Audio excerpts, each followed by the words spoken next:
ሰላሙ አለይኩም ወራህመቱላሂ ወበረካቱ። ውድ የዩቲዩብ ተመልካቾቻችን እንግዲህ የዛሬው ርዕሳችን የሚሆነው ስለ ነብይና ስለ ረሱል ልዩነታቸውን እናያለን ኢንሻአላህ። ይህን ቪዲዮ ሳትጀምሩ ላይክ፣ ሼር፣ ሰብስክራይብ ማድረግ እንዳረሱ። ወደ ቪዲዮ። ነብይነት ምንድን ነው? ነብይነት የሚባለው አላህ ዋህዩን ልኮ ለራስህ ተገዛን ሲል በዚሁ ቃል ብቻ ነቢይ ሆነ ይባላል። ይህ ማለትም ነቢይነት ህዝቡን ወደ አላህ መጥራትን አያጠቃልልም ማለት ነው። ሁለተኛ ረሱልነት ማለት ምን ማለት ነው?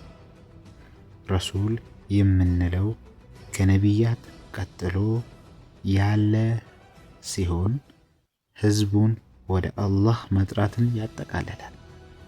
በቀጣይ በጣም የሚገርም የነቢያትን ተአምር ይዘን እንቀርባለን። እስከዛው ቻናሉን ሰብስክራይብ ማድረግ እንዳትረሱ። ሰላሙ አለይኩም ወራህመቱላሂ ወበረካቱ።